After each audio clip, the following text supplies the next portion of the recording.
This happened to a junior colleague of mine. About several decades ago, my junior rented a room in the northern district of Kyoto. Back then, he was staying at what they called a geishuku boarding house. A geishuku is basically an ordinary private residence divided into multiple rooms and rented out to others, usually to people who've come from out of town to study or work. The building he rented was a 2-story wooden house. When you entered through the front door, you'd see 6 rooms on each side, each about 4 or 5 tatami mats in size. The upper floor had the same layout. Every room was named after a plant orchid, maple, bellflower, things like that. The lighting in that house was poor throughout. My junior's room was especially bad. It was tucked away in the farthest corner, so even during the day you had to turn on the lights to see clearly. While living there, he had one terrifying experience. One evening, just as the sun was setting, my junior came back to the boarding house after class. The moment he opened the front door, he saw something in the dim hallway, something vague, like black vapor. The instant he opened the door, the thing scattered rapidly, then quickly slipped into each of the first -floor rooms. He froze for a moment when he saw it. It struck him as very strange. At that time, everyone else living in the building was out working. The house was empty, so he felt a little afraid. Still, he told himself he'd probably just been seeing things. He walked toward his room, trying to convince himself as he went that he'd simply imagined it all. When he reached his room door, he opened it. Inside was pitch black. He fumbled his way into the room in the dark and closed the door behind him. Since he'd just come in from outside, his eyes hadn't adjusted to the darkness yet. He couldn't see anything, so there he was, groping around in the pitch-black room, searching for the light cord. He struggled for a while. Finally, he managed to find the string, but just as he was about to pull it to turn on the light, he felt something in front of him. It let out a breath right onto his face. Goosebumps erupted all over his body instantly. He was terrified. In a panic, he yanked the light cord, but when the light came on, he found there was nothing in the room at all. My junior said that was the most disgusting, horrifying experience of his entire life. Even now, he still doesn't know what that black mist in the hallway was, or what it was that breathed on his face. This next story is from when I worked part-time at an antiquarian bookshop. When I just started university, I wanted to lighten the burden on my family, so I decided to look for part-time work. One hot afternoon, while I was out searching for job opportunities, I happened to walk past an old bookshop. There was a help-wanted sign by the door. I'm someone who can't stand noise, so I've always had trouble adapting to work at entertainment venues. Plus, I love reading, so when I saw that recruitment notice, I got excited. I thought to myself, if I could work in an environment like this, not only would there be endless books to read, but the work environment would be quiet. And if I could work here, it would cut down my commute time from where I lived. It was the ideal job. So I opened the bookshop door and went inside. It was a very ordinary bookshop. I told the owner I wanted to work there. After the owner explained what the job entailed, we discussed working hours for a bit, and I was hired. The pay wasn't high, but for me it was more than acceptable. And the environment, it was heaven. Afterward, the owner called over a senior employee who was studying at another university to show me around and explain the work and the environment. This senior had been working at the bookshop for over 2 years. He told me the work was actually very easy. There weren't many customers. Most people who came to an antiquarian bookshop were treasure hunters. Occasionally, someone would come in to sell books. While the senior was showing me around and explaining the bookshop's ecosystem, I noticed a staircase in the corner of the shop. Curious, I asked him where it led. The senior glanced over at the staircase in the corner, then told me it led down to the basement. The basement was a hidden book vault. It wasn't normally open. Inside were many rare books, including, of course, many forbidden books. However, the owner had instructed us that if we needed to go down there, we had to go together. We couldn't go down alone. When I heard the senior say that, I felt a bit puzzled, but it also made me very curious about the basement book vault. After that, I started working at the bookshop. About a month or so later, I'd become familiar with the work, but during that entire month, I'd never once been down to the base down and backed away. The air in the basement suddenly felt heavier, colder. I could barely breathe as I looked at the folder again, this time lying innocently on the floor, but somehow now loaded with dread. The damp, sticky hair still clung to it, as if some unseen presence had just released it reluctantly. "Let's get out of here," I said, voice low and shaky. The senior nodded, clearly unsettled too.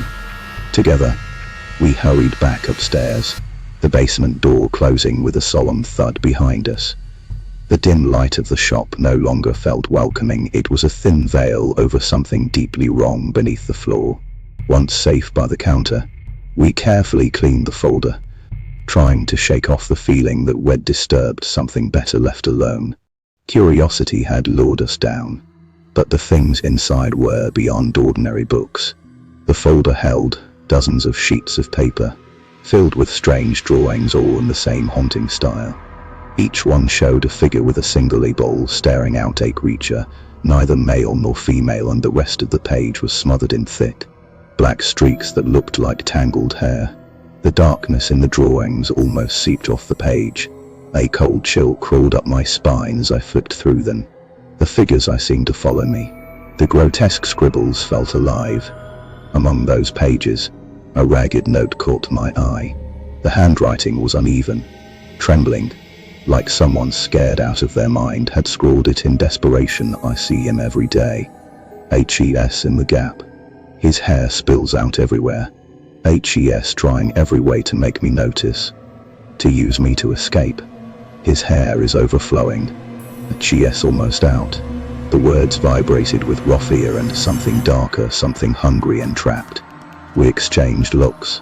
The twisted characters betrayed the terror of the writer, the fear bleeding from every line. For a long moment, silence hung between us like a dense fog. Without a word, we both hurriedly placed the folder back down on the counter, each of us wanting as much distance from it as possible. The basement, the hidden heart of the old bookstore, felt less like a room and more like a waiting prison.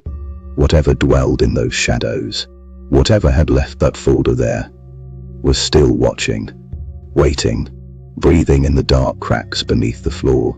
And we knew, somehow, it wasn't done yet. We stopped going down to the basement after that. I didn't dare go there casually anymore. In the days that followed, sometimes my senior and I, along with the new junior staff, had to go down there for work-related reasons. But on several of those trips, we all saw the same folder, just lying there at the bottom of different bookshelves. None of us dared to pick it up. My senior told me HED actually heard from predecessors who had quit about the basement that some of the books and files there were strange, and once you touched them, it was hard to shake them off. Some former employees left specifically because they encountered something there that scared them away. He didn't explain exactly what those things were, but I had a rough idea. Lately, I began seeing hallucinations of hair spilling out, like when I tried to charge my phone and saw strands of hair crawling out from the charging port gap, or when walking down the street and looking down, it glimpsed an eye under a tangle of black hair writhing inside the cracks of the storm drains. Along with those visions came a low, muffled voice whispering, "I'm about to escape from the crack. The hair's already overflowing." This all took me back to a childhood memory during summer vacation.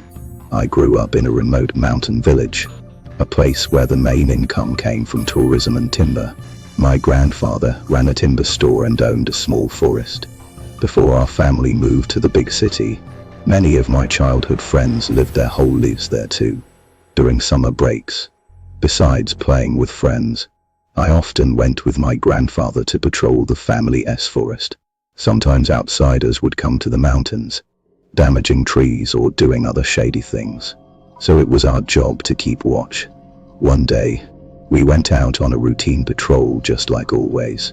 As we walked the forest, my grandfather explained the different trees to me. Before we knew it, we had finished checking the part of the forest owned by our family. We decided to follow the path back down the mountain. But soon after descending, a thick fog rolled in. My grandfather's face tightened as he took out a flashlight. Step by careful step, we pressed forward through the mist until we reached a fork in the road. We paused to rest and drink water because the fog showed no signs of clearing. My grandfather said, "The fog isn't too dense, but going on still feels dangerous. There's a small mountain hut just across the fork. Let's wait there until the fog lifts." I agreed. So after drinking, we headed down the path toward the hut. But barely had we gone a few steps when we heard a noise moving toward us through the fog. My grandfather immediately froze and whispered for me to stay behind him. I clung to his coat and peered toward the source of the sound. Out in the distance, a vague shadow loomed, slowly closing in. It stopped at some point, and we still cowled and tell if it was man or woman. I thought to myself, who in this weather would be up here alone? Grandfather called out loudly, "Sorry, this is private land. You can't go here, please leave immediately." After he spoke, the shadow resumed creeping closer, and what unnerved me most was how it seemed to pick up speed the nearer it got.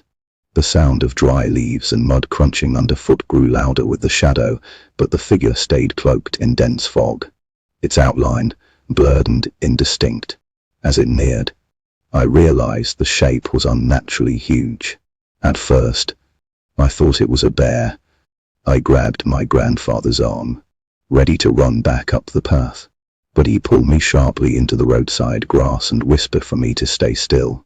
We crouched silently as the massive shape passed by amid thick, swirling mist.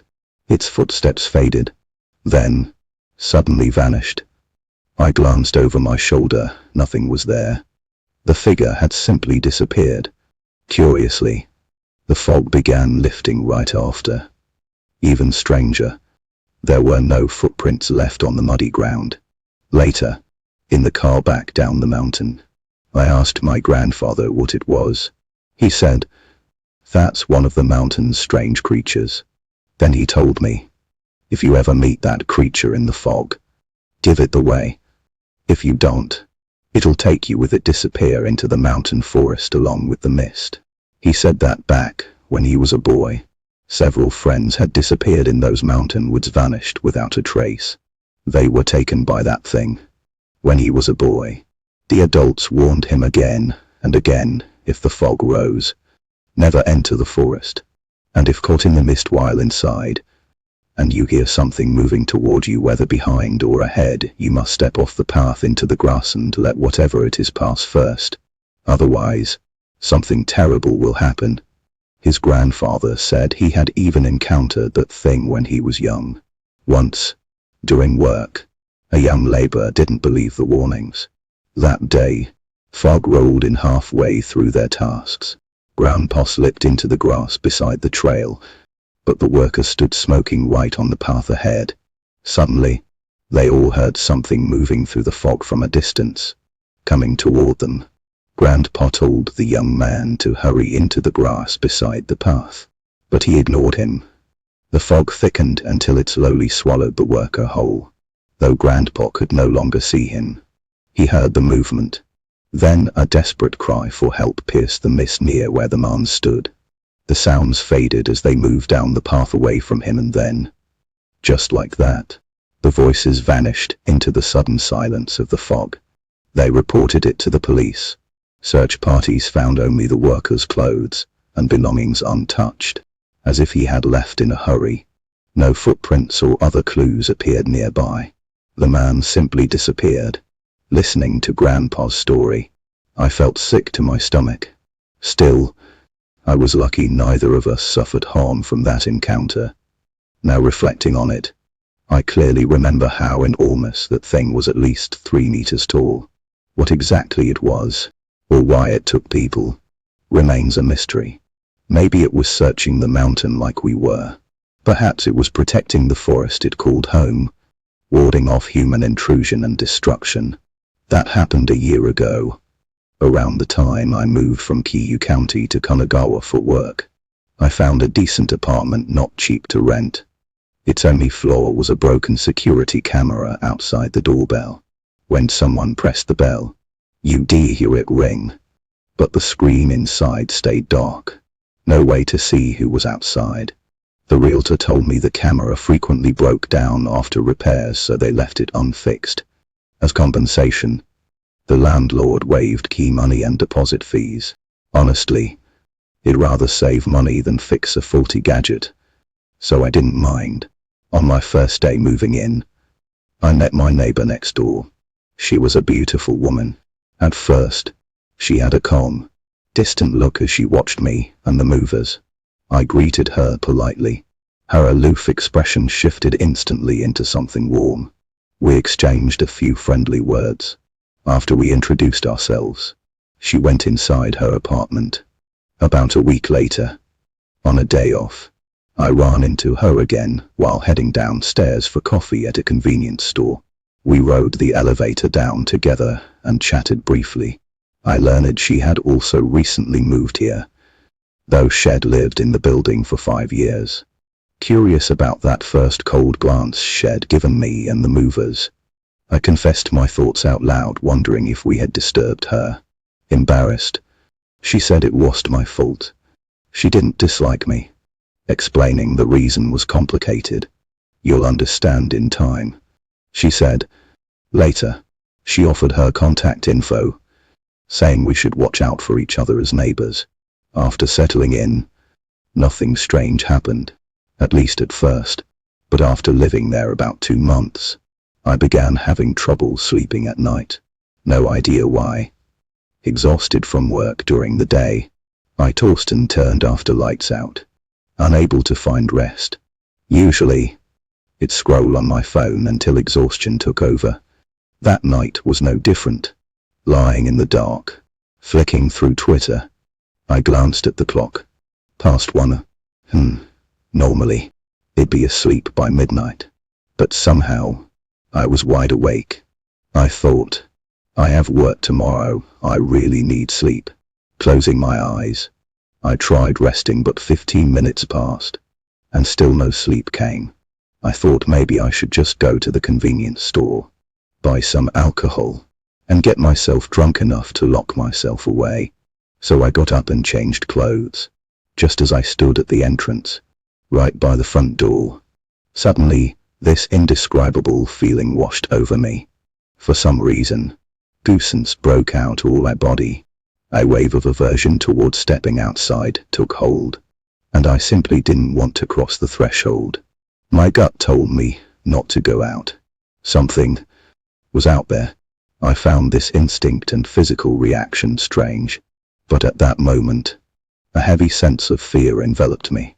I quickly backed away from the door and crept back onto my bed, hiding under the covers. Just as I was searching for my phone beneath the blanket, the doorbell rang suddenly. I sat straight up, then went to the hallway, peeking at the entrance. I wanted to peek through the crack to check if the corridor outside was lit. The hallway had sensors that automatically turned on the lights whenever someone passed by. But weirdly, when I looked through the crack, everything was pitch black.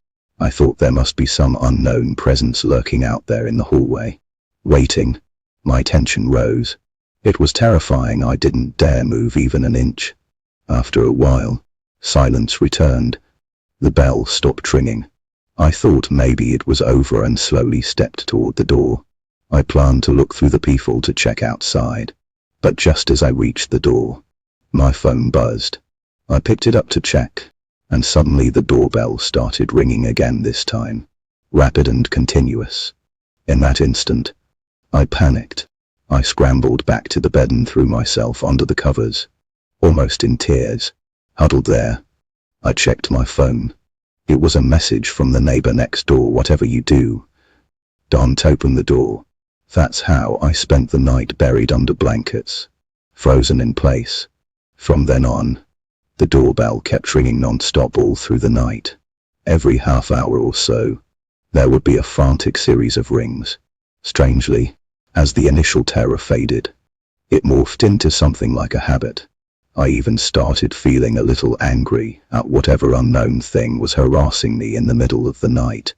At one point, I almost kicked open the door, ready to storm into the hallway and shout at whatever it was. But then I thought better of it. That thing probably wanted me to open the door. That's why it was doing this. If I opened the door, what if it came inside? The thought chilled me. I messaged the neighbor to ask what was going on, but I never got a reply. I waited for a while, then eventually fell asleep. When I woke, it was morning. Exhausted from barely any sleep, I went to work. On my way home that evening, I ran into the neighbor. He opened with, "You didn't open your door yesterday, right?" I told him I was terrified and asked what was happening. He said it happened all the time whenever someone moved into that particular room. It started. He didn't know what it was, but it was a living person. The hallway was actually empty. He went on to say that a previous tenant told him they saw a woman's silhouette standing in the pitch-black hallway through the apartment's security camera screen. But when they opened the door, no one was there. That tenant had begun to experience strange things after opening the door. Every night around 1 a.m., a woman would appear inside his home and harass him.